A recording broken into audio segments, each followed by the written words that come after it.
So my most viewed video on this channel, with a whopping 2.5 million views as of this second, is the 10 best Nintendo Switch games worth playing. If you thought I wasn't gonna do another one of those videos, you're insane. But honestly, I really love free games. I'm now realizing how dumb it is to say that out loud, because who doesn't love free games? I've made 2 of those videos now, so 20 free games on Switch, and believe it or not, after looking into the eShop the last few days, I found another 10. So 30 free games on Switch worth playing. You can buy a Switch and play at least 30 games that are good without having to pay a penny. That's not a bad deal. Alright, so you're probably very excited to find out what 10 games you're gonna be downloading today without having to pull your wallet out. So let me shut up. I'm just gonna say real quick, I don't want to go down to that comment section and see all the comments being like, oh, you forgot Warframe. Oh, you forgot Fortnite. I've already talked about those in the other 2 videos, as well as 18 other games. Believe me, after this video today, I've talked about every free game on Switch worth talking about. So if there's one you love, and you don't see it today, go watch the other 2 videos. Oh, and that last video with the 2 million whatever, it got 56,000 likes. So if this video could get 60,000 likes, which is kind of a Herculean task, and I don't know if that'll happen, but I believe in you guys. It'd make me very happy. It'd make me very happy. It made me very okay, let's just start. We're outside. I haven't seen this since February. Yeah, I get it. You watch all of my videos, but the one thing you never get to see? My feet. Stylish, huh? I swear it wasn't windy at all until I started recording. Also, they're comfortable, lightweight, breathable, stretchy, and they're even waterproof. I actually haven't. Whoa! Okay, I need to actually get a slow-mo shot of that. See, my phone is fine. Okay, honestly, Vessi is an incredible footwear company. Via their community fund and their pay what you can model, they help members of the community during this time by funding those in the community who are already working on amazing projects. The great news is that their product is not only quality, but the only shoe you will need, whatever the weather or terrain. A muddy hike, submerged in water, at the gym, or just popping out to the store. I'm even standing in dirt right now. I can slip on my Vessies and know that I'm covered for the day no matter what I'm doing. Plus, their shoes are 100% vegan. So, I mean, now you can eat them, but they are vegan. They don't use any animal products, even in like the glues. But yeah, both Kim and I have a pair of these. They're so comfortable, we can barely even tell we're wearing shoes. And right now, they have an amazing $40 off a pair of these little tree climbers. And you can get your pair, I'm out of breath from running, at vessifootwear.com/beat-em-ups. Cut, my hand hurts. Cut. Ninjala! Hey, that was pretty good. Ninjala is pretty fun, I think. It has heavy Splatoon vibes. If Splatoon was free to play and it had a battle pass, loot crates and other microtransactions, but I'm not complaining. None of that is intrusive on the Ninjala experience, and I just think we're at the point where all of that stuff is the norm and we're just used to it, especially in these free-to-play games. The gameplay is fast-paced and furious, and also completely confusing. I've never played a game for this long and felt so good at it, like I win almost every time. And yet, I have no idea what I'm doing. In battles, I just button mash anything that comes up on the screen, and I hope for the best. And it seems to work most of the time. It's all about getting points from eliminations or these point balloons, and honestly, I find that other players are too focused on killing each other, so I run around cleaning up all the point balloons for an easy victory. My biggest complaint is that the game gets stale very quickly. It only has one map and one style of playing, not much strategy or variation, so every game feels almost identical. Even when I try and mix it up with different weapons, it all kind of amounts to feeling the same. So even different levels would really help shake this game up. It's been out a while, we could use one more. Other than that, really fun free game. I'm not sure when Fantasy Strike punched its way onto the eShop for free, but honestly, I kind of really like this fighter. Visually, it looks pretty nice, and it controls really smooth. It has 12 unique characters, from a magic paintbrush lady to a freaking panda bear. All of it's free. All the characters are free, and I mean free. Not you start with 2 or 3 and have to pay for more. No, they're all free. This game is It's all free. There's no catch. I'm still waiting for the catch. An interesting concept in this fighter is that the grapple can be countered by just not pressing anything. I mean it. Let go of the controller if someone tries to grapple you and you'll do this like big ultimate devastating counter move. I kind of like it. It really helps limit how much opponents try and spam the grapple move, as if you time it wrong, it can really backfire. If I had paid for this game, I may have complained about how it doesn't really bring much new to the genre, but considering it's free, I really don't have a single bad thing to say about it. Other than the fact that A is Y and B is X for some reason. That made the tutorial confusing. This is a solid, fun fighter I could boot up and play anytime. The main guy isn't Zelda? Then who's Zelda? Okay, you want to continue talking about free games I had no idea were on Switch, no idea when they got there? Turns out they're really actually pretty fun, even though they look like they shouldn't be. This one's called Island Saver, and it surprised the heck out of me. I can't recommend this one enough for any parents out there. Download this game for free and let your kids just run wild. Trust me, you'll see what I mean in a moment. To start, it's legitimately surprisingly fun. You run rampant around an island with a blaster that can suck in trash, water, coins, and more. You use it to clean up the pollution around the island, and as you do, it brings the world back to life, both with flora and fauna. Creatures called Bankamals will spawn as you clean up the environment. When you find them, they'll be drained of all color, but then as you restore the island and feed them, they'll grow fat with coins. Like, you know, one of them old piggy banks you'd smash open and get all your pennies out of, except you don't harm them, you just get the coins out, restore color to them, and then you have these cute little freaking creatures running around. You can even add them into your Pokédex style index, which has a nice collect them all addictiveness about it. It became pretty clear to me as I was playing that the game was all about teaching young minds the ins and outs of environmental care, the fundamentals of saving up money and having a working bank account, even down to using your own PIN number at the ATMs. And don't steal my PIN number now that you know mine. I only have like 20 coins left, please don't take them. Even down to the concept of paying taxes. Every 10 coins you collect, a tax robot will appear and take one away. That's a tad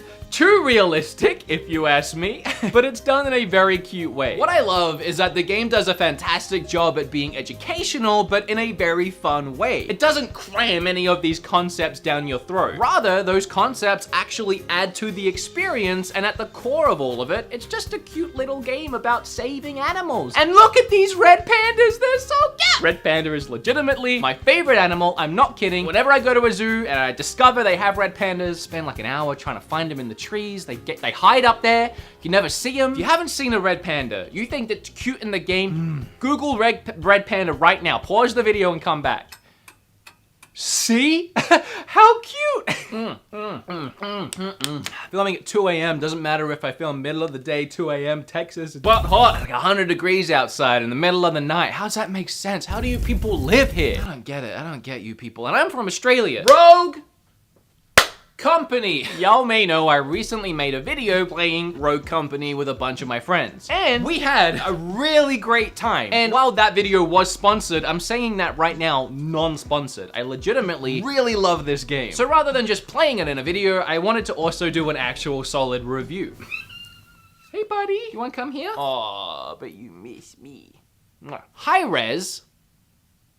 Okay, he runs away immediately when I do that. There he goes, he doesn't like it. Hi-Rez, the publisher of this title, has already done a load of amazing work on the Switch, bringing games like Paladins, Realm Royale, and Smite to the platform. They just have this console figured out. All their games play smooth and are visually impressive. Rogue Company, at a clean, crisp 60 FPS, is no different. It's a 4v4 third-person shooter that plays like a mix between Counter-Strike and games kind of sorta like Overwatch. It currently has 12 characters, with more to come, each with their own passive and active abilities. For example, Lance's passive has her auto reload when she dodge rolls, which is crazy OP in my opinion, and her active gives her a huge speed boost. You have healers, defenders, attackers, and more to mix up your offensive or defensive strats. There are 2 game modes currently, Demolition, which is my favorite game mode. Each round you have 1 life, and it's your task to wipe out the other team or set or defuse the bomb.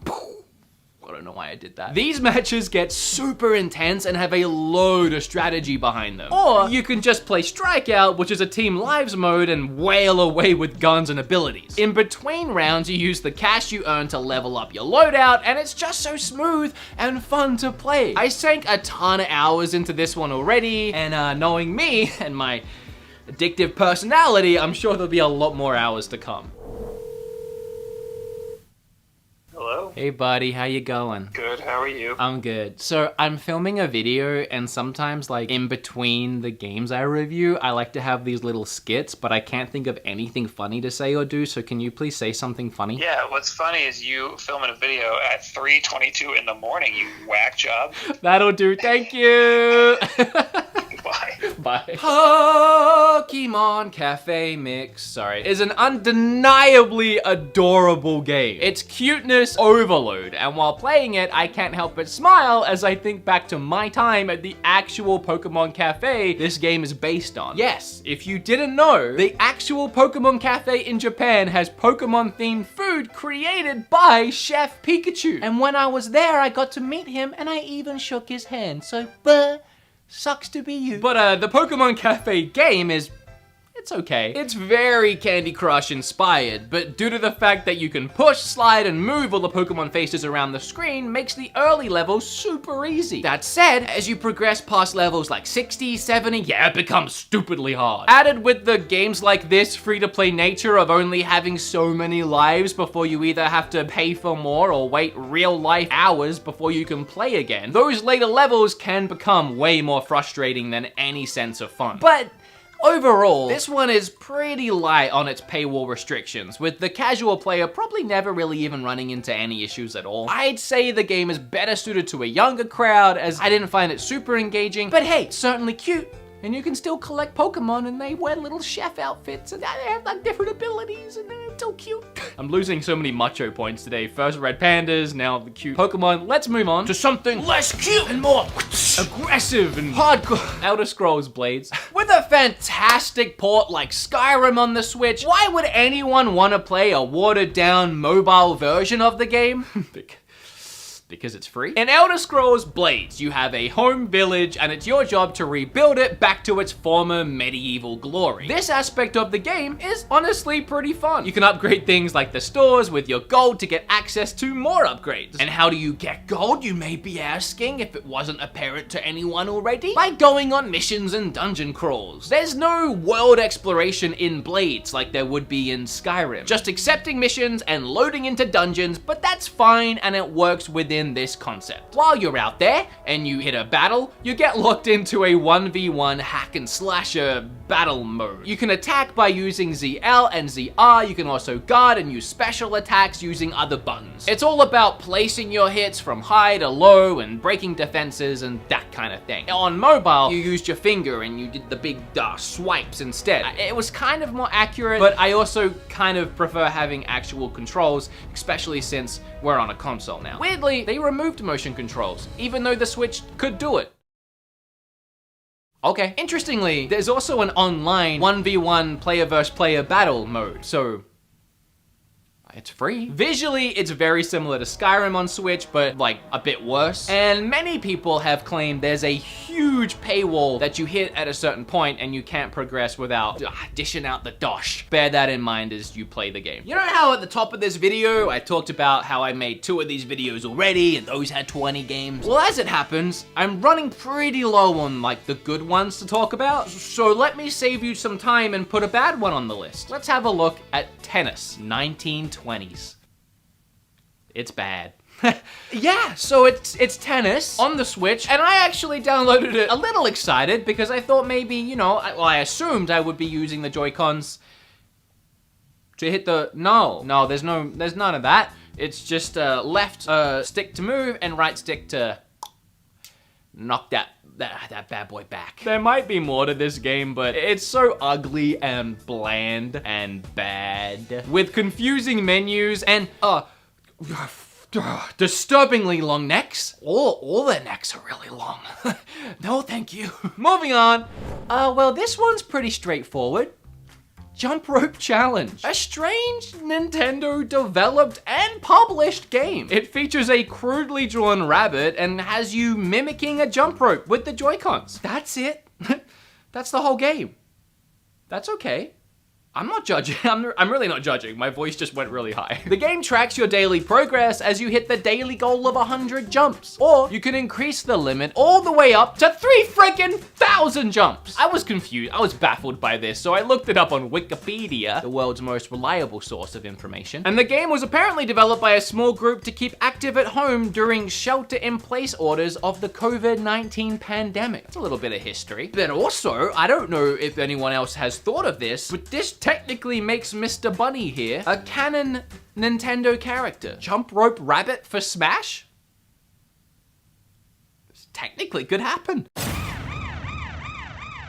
Oh, get your war face on. Get your war face. Oh, you gotta love when a game on Switch runs at above 30 FPS. And in the case of Warface, you get exactly that at a smooth, steady, locked 40 FPS, but hey, that extra 10 is better than 30, right? This game is by far the best online FPS on the system, and the fact that it's free is almost unbelievable. There's online co-op levels, spec op story levels, and a plethora of versus modes. Battle Royale, Bag and Tag, Team Deathmatch, Storm, Blitz, Plant the Bomb, Free for All, and Capture. Also, there are hundreds of unique weapons and a load of different loadouts. But SED is by far the most powerful. You play as a souped up Terminator with a massive machine gun. It's kind of overpowered, but hey, I don't complain when I'm racking up those kills. Yeah, sure, there's still no Call of Duty on the Switch, and I have no idea why, but this is the next best thing, so go play it. I also played this one on my channel in a full video with both Kevin Kenson and Spawnwave, so go and watch that video if you want to see more of the game. Okay. All right, look, you gotta level with me here, you little nitpickers.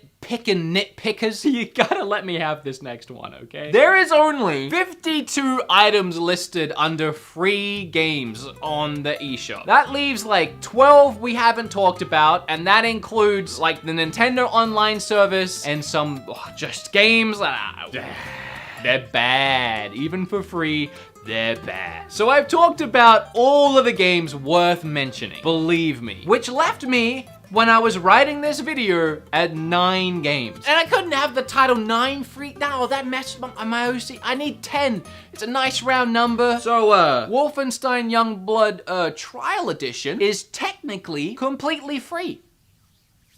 Yeah, the entire 30-hour adventure shooter is free to play. If someone else you already know has the game already and invites you to play the game with them via Buddy Pass. So yeah, you know, you don't need to buy the game to play it, you just need to have a friend who already has the game. It's also listed under the free-to-play section, so assuming you'll let me have this one, Youngblood is a spin-off game to the recent Wolfenstein sequel. And while it can be some fun to play in co-op, I actually don't like this game very much, and I finished it. So don't get me wrong, all the fun gameplay the series has become known for is here, and in many ways improved. But there is little to no story, world building, or direction in this spin-off title. You get a little itsy-bitsy cutscene at the start, then it's 25 to 30 hours of linear backtracking through levels and blowing up bad guys until the end of the game where you hit one more itsy-bitsy cutscene and then credits. It's not bad, it's just a game. It's just another game. It's not one you have to play, it's there. And actually, bringing a buddy along via the free pass is the only way I really recommend playing this. I could not imagine struggling through this mess on my own. That said, we covered so many great free games today, but I wanna know which was your favorite, or if you have a favorite free game that wasn't on this list, feel free to leave it down below. I really do like making these videos because it's fun and highlighting these free-to-play games, and then now you guys can spend the rest of the day probably playing a game for free you'd never heard of before because of my video. That's fine. I like that. I like the idea of that, and I hope you guys like these videos as well. Again, please like the video if you did enjoy it. If it helped you out, subscribe if you want more of these videos. Remember to check out today's sponsor as well. The links for that will be down below. And now with all this filming video crap out of the way, I can go play some more jump rope challenge. Okay, bye. What a lame way to end the video. Bye.